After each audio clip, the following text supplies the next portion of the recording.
I never thought I'd be standing in my late wife's pottery studio at 63 years old, watching a contractor's hands shake as he held out his phone to show me a photograph. But here I was, 3 months after Margaret's sudden heart attack, and nothing about this moment felt real. The silence in our Vancouver home had become unbearable after she passed.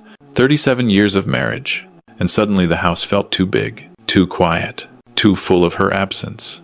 Her pottery studio in the basement had remained untouched since that terrible morning in July when I found her collapsed by the kiln. I couldn't bring myself to go down there, couldn't face the half-finished pieces, the clay dust that still held the impression of her fingerprints. My daughter Sarah had finally convinced me in late October. You can't keep living like this. Turn it into something else. A workshop, a reading room, anything. Just don't let it stay frozen in time. She was right. Of course, Sarah usually was. At 34, she'd inherited her mother's practical wisdom, along with her green eyes and stubborn chin. So I hired someone to help me renovate the space. Not a big company, just a local contractor named David Chen who'd been recommended by our neighbor. He seemed like a good man, quiet and respectful, understanding when I explained why I needed the work done but couldn't bear to be present for most of it. I gave him the key and told him to call if he needed anything. I spent my days taking long walks along the seawall, sitting in coffee shops reading books. I couldn't remember anything to avoid being home when the sounds of construction reminded me that I was erasing the last physical space that had been entirely Margaret's. It was a Tuesday afternoon, unseasonably cold for Vancouver in late November. When my phone buzzed, a text from David. Richardson, I need you to come home. Please bring Sarah. Don't mention this to anyone else yet. My heart started racing. Had he found structural damage, something that would cost thousands to fix? But why would he ask me to bring Sarah? I called her immediately. Sweetheart, can you come to the house? The contractor found something. There was a pause. What kind of something? I don't know, but he asked specifically for you to be there. 40 minutes later, we were both standing in what used to be Margaret's studio. David had cleared away most of the pottery equipment, exposing the old brick wall that formed the foundation of our 1,922 craftsman home. He looked uncomfortable, shifting his weight from foot to foot. I'm sorry to alarm you both, he said quietly, but when we were removing the shelving unit along this wall, one of the bricks came loose. He pointed to a section where several bricks had been carefully extracted. There's a hollow space behind here, and inside, I found these. He handed me a plastic storage bag. Inside was a USB drive, a small stack of Polaroid photographs, and what looked like letters in sealed envelopes. My hands started to shake. Sarah moved closer, peering at the contents. What is this? I didn't answer. I couldn't, because through the plastic, I could see the top photograph clearly. It was Margaret, but not the Margaret I knew. She was younger, maybe in her early 30s, with dark hair instead of the blonde she'd had when I met her. She was standing next to a man I'd never seen before, and they were both wearing what looked like police tactical gear. Sarah's voice seemed to come from far away. What's in those photos? David cleared his throat. There's something else. The letters. They're all addressed to Sarah, and there's a note that says, if you're reading this, I'm gone. Please understand, I did everything to protect you both. The world tilted slightly. I sat down hard on an overturned bucket, still clutching the plastic bag. Sarah knelt beside me, her face pale. We need to look at this. Whatever it is, we need to know. We sent David home with our thanks and a promise to call him when we were ready to continue the renovation. Then Sarah and I sat in that cold basement, surrounded by the ghosts of clay, dust, and secrets, and opened my dead wife's hidden life. The USB drive contained files, dozens of them, meticulously organized. Video footage from security cameras, scanned documents, audio recordings. As I plugged it into my laptop with trembling fingers, Sarah sorted through the photographs. These are all of Mom, but she looks so different. Different hair, different clothes. And look at this one. She's holding a gun. Since when did Mom know how to use a gun? I had no answer. Margaret had been a pottery teacher, for God's sake. She taught classes at the community center. She volunteered at the library. She made casseroles for sick neighbors. She didn't know anything about guns, or so I'd thought. The first video file I opened was dated March 15, just a few months before I'd met Margaret. The footage showed a police station somewhere, Definitely not Vancouver based on the accents. A younger version of my wife sat across from two men in suits. Detective Margaret Brennan. One of the men said, "Your testimony against the Volkov organization has been invaluable. But you understand what this means. They've already made 2 attempts on your life.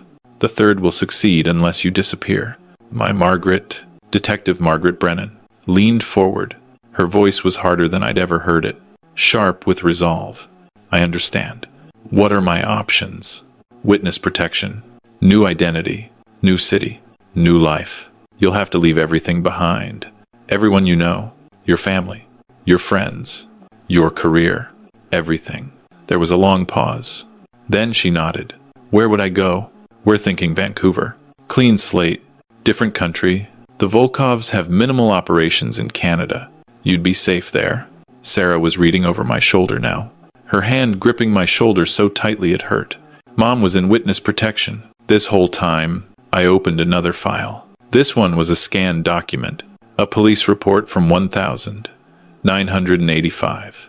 Detective Margaret Brennan had infiltrated a human trafficking ring run by the Volkov crime family, an operation that spanned 3 states and had resulted in the rescue of 43 victims, most of them teenagers.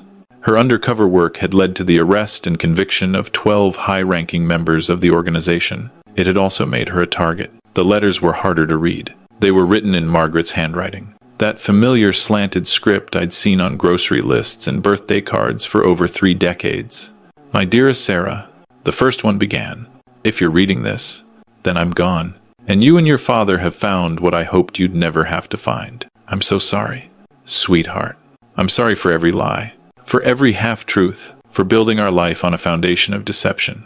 Sarah's hands shook as she read aloud. "I need you to understand that everything I did to protect you. When I met your father in 1986, I was Margaret O'Sullivan, a pottery enthusiast, new to Vancouver, running from a life that had tried to destroy me. I never planned to fall in love. I never planned to have you. But I did, and you both became the reason I kept running, kept hiding, kept looking over my shoulder for 37 years. There were more letters, each one explaining a different piece of the puzzle, how she'd maintained minimal contact with her handler at the Marshal's service, how she'd always had an exit plan, just in case, how she'd learned pottery because she needed a cover story, and then fallen in love with the craft anyway, how every girl's weekend she'd taken over the years had actually been mandatory check-ins with her protection detail. The car accident 6 years ago that she'd claimed left her with a concussion. That had been an attempted hit by a Volkov associate who'd gotten too close. The marshals had made it look like a random accident, relocated the threat, and strengthened her security protocols. Look at this. Sarah had found a video file dated just 2 weeks before Margaret died. On screen, my wife looked tired, older than her 60 years. She was sitting in what looked like a hotel room, speaking directly to the camera. "David, if you're showing this to Thomas and Sarah, it means I wasn't able to tell them myself. The Volkovs found me. I don't know how, but they did. I've been in contact with my handler, and we've developed a plan. If I don't make it, you need to ensure my family understands that my death was not an accident." I felt like I couldn't breathe. Sarah had gone completely still beside me. Margaret continued, her voice steady despite the fear in her eyes. "The heart attack you'll be told I had will be real, in a sense. They've been exposing me to a compound over the past few months, probably through something I touch regularly. Maybe the clay itself. My handler has confirmed it's a slow-acting toxin that mimics cardiac arrest. By the time you see this, I'll be gone, and the Volkovs will believe they've finally gotten their revenge." She paused, wiping her eyes. "But here's what they don't know. The marshals have been documenting everything. The compound, the delivery method, the associates involved. My death will trigger the final takedown of what's left of the Volkov organization. It's taken 37 years. But we're finally going to end this." The video showed her taking a shaky breath. "Thomas, my love, I'm so sorry. You married a woman who lied to you every single day. But please know that every moment of happiness was real. Every laugh, every kiss, every quiet morning over coffee, that was real. You and Sarah were the only real things in my false life." She looked directly at the camera, and I swear she was looking right at me. "Don't hate me for the deception. I did what I had to do to keep you both safe. And Sarah, my brilliant girl, You need to know that you were never in danger. I made sure of that. Every decision I made was calculated to keep the Volkovs' attention on me, and only me. You were never on their radar. The video ended. The basement was silent, except for Sarah's quiet crying. I opened the final folder on the USB drive. It was dated the day after Margaret's funeral. A document from the Marshal Service, addressed to me and marked for delivery only if the hidden materials were discovered. Dear Mr. Richardson, by now, you've learned the truth about your wife's identity and the circumstances of her death. We want you to know that Margaret Brennan, known to you as Margaret O'Sullivan Richardson, was one of the bravest individuals we've ever had the privilege of protecting. Her decision to maintain her cover and allow the Volkovs to believe they'd succeeded was instrumental in dismantling the final remnants of one of the most dangerous criminal organizations in North America. The letter went on to detail the arrests that had been made in the weeks following her death. 17 people in custody, 3 trafficking operations shut down, and most importantly, the closure of a case that had haunted law enforcement for 4 decades. Your wife's sacrifice saved countless lives. We understand this may be difficult to process, but we hope you can take some comfort in knowing that her work, her courage, and her willingness to give everything she had will protect families for generations to come. Sarah and I sat in that basement for hours, reading and rereading, watching and rewatching. The sun set, the house grew dark around us, and slowly, painfully, the woman I thought I'd known for 37 years transformed into someone both familiar and utterly foreign. She protected us, Sarah finally said, her voice hoarse. Every single day, she was protecting us. I nodded, unable to speak. My anger at the deception was wrestling with my grief and my pride and my horror at what she'd endured alone. There was one final letter, tucked at the bottom of the stack, addressed to both of us. My loves, if you've found all of this, then you know everything, and now you have a choice. You can go public with this story. You can tell the world about Margaret Brennan and what she did. The marshals will cooperate fully if that's what you want. Or you can keep my secret. Let Margaret O'Sullivan Richardson be remembered as the pottery teacher who made beautiful bowls and loved her family and died too soon. The truth is yours, to protect or reveal. I've already lived with being 2 people. I don't want to force that burden on you. But I will tell you this. Some of the people I helped save, those 43 victims from 1,985, they're living quiet lives now. They have families of their own. They don't know my name, and they don't need to. Their safety, their peace, their chance at normal lives. That's my real legacy. Not the arrests or the takedowns, but the lives that were saved. So choose carefully, and know that whichever path you take, I love you both beyond measure. I'm sorry I couldn't be honest while I lived. I hope you can forgive me now that I'm gone. Forever yours, Margaret. Maggie. That last name caught my breath. In all our years together, I'd never called her Maggie. But that's who she'd been, before she became Margaret. Before she became mine, Sarah and I looked at each other across the dim basement, across the remnants of our mother's hidden life, across the chasm between the truth we'd known and the truth we'd discovered. What do we do? She asked. I thought about it for a long time. I thought about the 43 people Margaret had saved, now living their lives in peace. I thought about the families those people had built, the children they'd had, the ordinary beautiful moments they got to experience because my wife had been brave enough to stand against monsters. I thought about her morning rituals, the way she'd hum while throwing pottery, how she'd always made sure to kiss me goodbye even when I was half asleep. I thought about love and lies, and the complicated truth that sometimes protecting someone means deceiving them. We keep it, I said finally. We keep her secret, not because she asked us to, but because she's right. The people she saved deserve their peace, and maybe we deserve ours too. Sarah nodded slowly. What about the studio? Do we still renovate? I looked around at the exposed brick wall, at the hollow space where Margaret had hidden her past, but not into a reading room or a workshop. We turn it back into a pottery studio. We keep her tools. We keep her kiln. We keep the space she loved. And maybe sometimes we come down here and make something with our hands, the way she did.